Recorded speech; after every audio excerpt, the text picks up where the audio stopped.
The experience involved a little heart-to-heart I had with my father when he heard about me getting engaged. He took me to one side and with a worried expression on his face asked, "Do you really know what you're doing marrying Stephen?" He confirmed my crush on Stephen, but also said that he wasn't sure if it was a great relationship for me. Confused, I questioned why he felt that way. My father explained that although Stephen was affectionate and respectful, he sensed something off about him and his mother that he couldn't quite explain, attributing it to a father's instinct.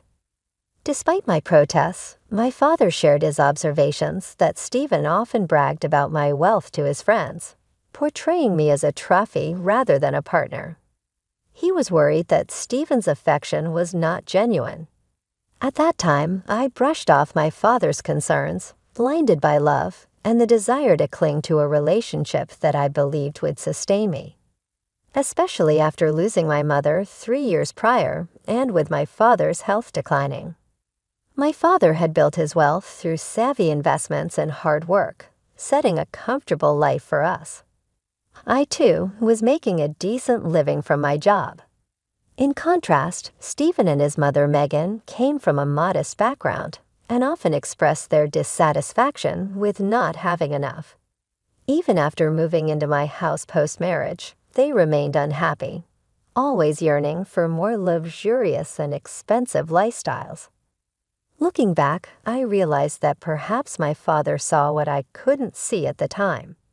I was a young woman in love, trying to hold on to something that felt like it would give me a reason to keep going despite the grief and loneliness I felt.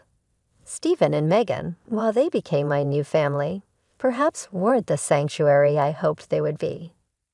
I vividly recall the moment when Stephen and his mother Megan lamented the size of my small townhouse compared to my father's mansion. "It's such a shame," they said, "that with your dad living in such a grand place, you ended up buying this tiny house." I explained that despite my father's wealth, I was just a regular office worker with a modest income, and even buying this house was a stretch for me, made possible only with my dad's help on the down payment. Megan, ever materialistic, suggested that my father should have bought me a better place, hinting that surely something must have been left for me by my mother when she passed away suddenly without a will. I tried to set the record straight. Whatever my mother had left was rightfully my father's, and I was content with what I had, not feeling entitled to more. Stephen then made a bold proposal that my father should swap houses with us since he was living alone and didn't need the space, to which Megan eagerly agreed. I was appalled and firmly refused, emphasizing that the house was my father's, and he deserved to live there comfortably for the rest of his days. Their response was cold and calculating, pointing out that since my father was ill, they could wait a few years, and eventually everything would be mine to inherit. Their unabashed planning for my future inheritance was deeply disturbing, worsened by their frequent suggestions that I ask my father for more money despite us not being in financial distress. They were clearly fixated on living a millionaire lifestyle without the means. The real crisis unfolded after my father passed away from cancer. I was heartbroken, yet received minimal support from Stephen or Megan, who seemed only interested in when they could hear the will. They even refused to attend my father's funeral, claiming he meant nothing to them. This left me heartbroken and furious. Reflecting on those times, my father's earlier warnings echoed in my mind, stirring doubts about Stephen and Megan's true intentions. Their behavior had become increasingly hard to overlook, and I began to seriously question the motives behind their actions in our relationship. I couldn't shake the feeling that Stephen and Megan were mainly interested in my inheritance. Their behavior became especially clear during the will reading. Outraged at being excluded, Stephen demanded, "Why the hell can't we be at the reading of the will? I'm his son-in-law after all." Megan chimed in, insisting, "It's absurd that we, as a family, were not present to know what Lawrence had left behind, especially since her son should have had some claim. The lawyer's response was blunt. Your son isn't mentioned in the will, Megan, so he cannot attend the reading. I couldn't help but confront them about their obsession with the inheritance, especially since they hadn't even bothered to attend the funeral. It seemed to me that my father was only considered family when there was money involved. Their behavior escalated after the will reading. I returned home to face their incessant questions. Despite still mourning my father, they offered no comfort or sympathy, only probing about the details of the inheritance. So how much did you inherit from your parents? They must have left you a lot, right? Megan asked eagerly. I replied more to end their speculation than anything. Actually, I didn't receive any money. My parents' wealth wasn't left to me. This revelation stunned them. You got nothing. But your parents were wealthy. They must have left you something. Are you sure you're not hiding it from us? Stephen accused. I reassured them. There's no money. You're welcome to check my bank statement soon, but you won't find any changes. As for the rest of their assets, they decided to donate what was left to charity. Their frustration was palpable, and Megan was quick to suggest that I contest the will. That's ridiculous. You need to fight for your inheritance, she insisted. But I was firm in my response. There's nothing to fight for. My parents decided to give their remaining assets to charity. I respect their choice. Stephen and Megan seemed infuriated by my lack of interest in pursuing a fortune that no longer existed. I was baffled by their anger and persistent disbelief, but it only confirmed my suspicions about their true motivations. I was on the verge of revealing everything, but a nagging doubt held me back. I couldn't shake the feeling that Stephen and his mother, Megan, were scheming behind my back. As they continued to press me for details about the inheritance, I stood my ground firmly, repeating that I hadn't received any money, and even suggested I could show them my bank account to prove it. A month went by, and Stephen's behavior changed dramatically. He became distant and agitated, frequently checking my bank account and badgering me about the inheritance. It became clear to me what his true motivations might be. Finally, I had enough and decided to confront the situation head-on. I showed them my bank statements, confirming that no inheritance had come my way. See, I wasn't lying. There's no secret inheritance, I asserted, hoping this would settle the matter. However, their reaction was shocking. Stephen exploded, all our years of effort wasted. So your parents weren't that rich, and you didn't even get a dime. This is unbelievable. His disappointment was palpable, and then he said something that broke me. I stayed in this marriage for nothing. I married you for nothing. It was all a waste. His words cut deep. What do you mean, Stephen? Why would you say that? I asked, my heart sinking. Megan scoffed. Who would marry you without considering the money? My son married you expecting we could bank on your inheritance. Now we see, you got nothing. I can't believe I wasted 6 years on a useless girl like you. Stephen could have done so much better. Hearing them speak so callously confirmed my worst fears. It was clear now that Stephen had married me for money. My parents had been right about him and his mother. They were nothing but gold diggers. As much as it hurt, what came next was even more crushing. Megan turned to Stephen with a cold, calculating look. What's done is done, Stephen. But now it's time for you to leave her. There's no reason to stay anymore. You'll have time to find a new rich wife next time, one who has money. Her words were like a knife. Are you kidding me, Megan? You're pushing Stephen to divorce me over money. I asked, my voice trembling. Stephen's silence spoke volumes. It was a defining moment for me. The facade had crumbled, revealing the stark, ugly truth of their intentions. I was heartbroken, but I knew I needed to find the strength to move on from this betrayal. Of course, Stephen's response was chillingly pragmatic. I married you because I thought it would secure a comfortable life for me and my mom. We've always struggled financially. I didn't go to college and had no real means to earn much.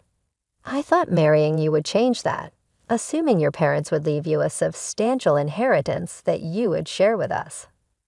His blunt admission that he had feigned love to secure financial stability stunned me.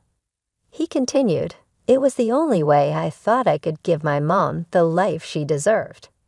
But now, seeing that there's no inheritance, it seems my efforts were pointless. Mom's right. I need to look forward and keep searching." His words, delivered so casually, shook me deeply as he and Megan vented their frustration. I found myself tuning out, overwhelmed by the enormity of their deceit, their lack of empathy, and Stephen's sudden shift in attitude. It was both deeply upsetting and infuriating. I was so angry I wanted to scream, to lash out, but I restrained myself. Instead, I responded calmly, "Okay then, Stephen. If a divorce is what you want, then that's what you'll get." "I've never been one to deny your requests," I continued.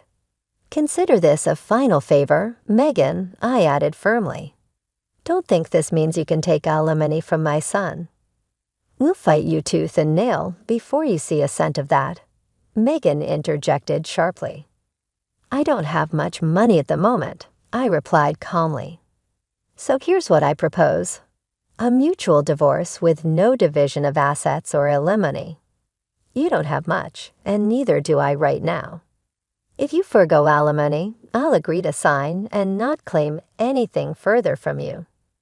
Stephen and I then discussed the details of our divorce more pragmatically. The conversation was devoid of any emotional connection. It was purely transactional, reflecting the stark reality of our relationship's dissolution. As we negotiated the terms, I could tell Megan and Stephen were pleased that I wasn't creating any drama over the process. Perhaps they were surprised by my composed demeanor, not knowing that each day I was privately unraveling. On my way to work, tears streamed down my face, and I often spent hours crying alone in my car before and after work. Neither Stephen nor Megan noticed my puffy eyes or questioned why my daily routine had suddenly extended. Once Megan realized there was no inheritance in my future, she barely acknowledged my existence, solidifying my resolve to end this marriage swiftly.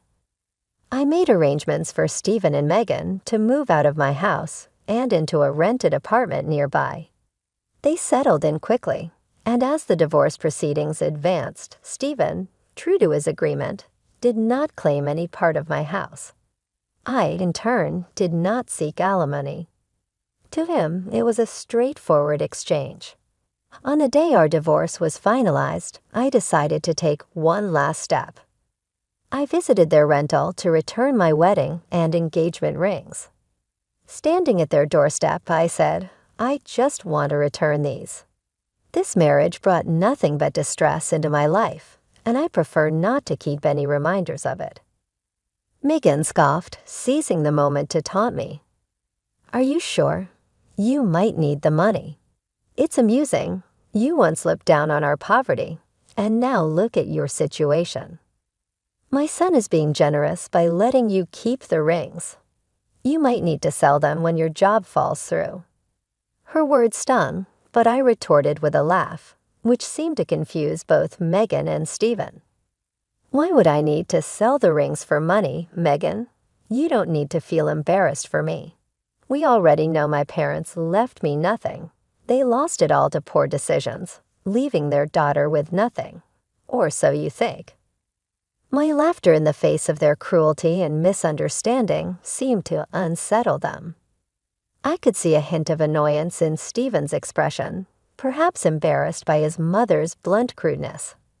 As I turned to leave, their baffled faces were a clear sign they still hadn't grasped the full extent of my independence and resilience. I walked away, knowing I was finally free from their toxicity, ready to rebuild my life on my terms. Stephen was visibly puzzled by my laughter, and Megan demanded, "Why the hell are you laughing? Did I say something funny?" Her disbelief only fueled my amusement. "It's truly hilarious how you think I'm destitute, Megan. And even more amusing that you believe my parents squandered their entire fortune." Megan snapped back, convinced of her narrative. "Of course you're destitute. Your parents didn't leave you a penny. They surely ruined your life by not leaving you an inheritance." I couldn't help but smirk at her misunderstanding. "I never said I didn't receive an inheritance, Megan. I simply told you that I didn't get any money. Indeed, my parents did leave me quite the inheritance." Confusion clouded her face. "What the hell does that mean? You have an inheritance?" I nodded, relishing the moment. "My parents saw right through you and Stephen as the gold diggers you are. So they included a secret clause in their will. They left me no money, but instead, I inherited this entire neighborhood." Megan's shock was palpable. "You own this neighborhood. How is that possible? We would have known about your inheritance.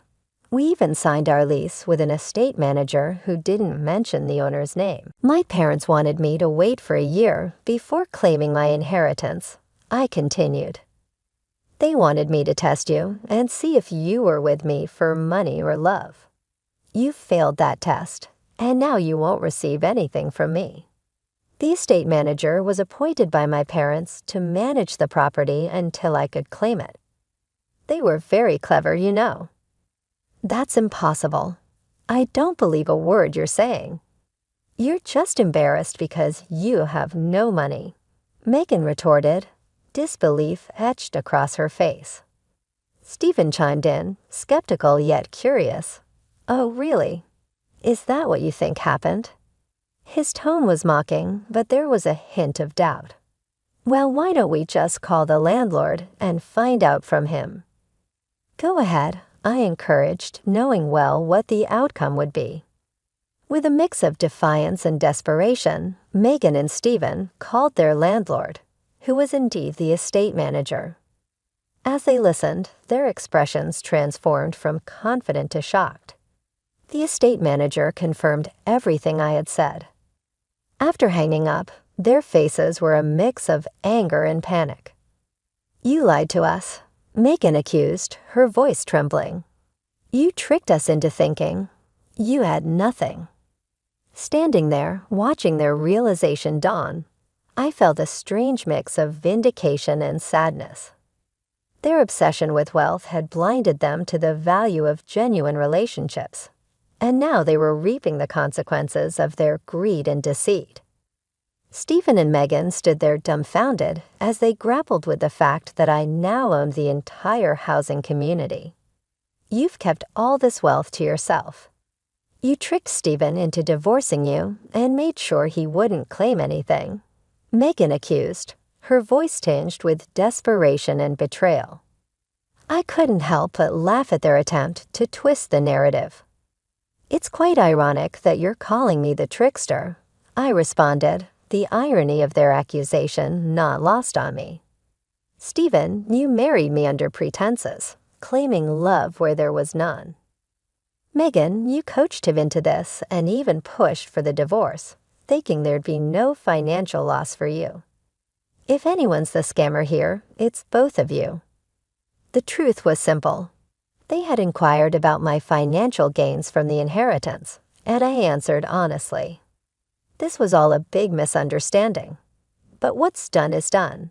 It's curious, though, how you're suddenly interested in rekindling things now that you know about my inheritance. And Stephen, aren't you already courting another wealthy woman? Don't worry, I'll make sure she knows exactly who you are."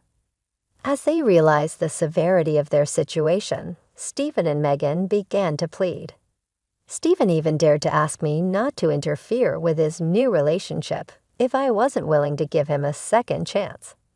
My response was blunt: "Get lost."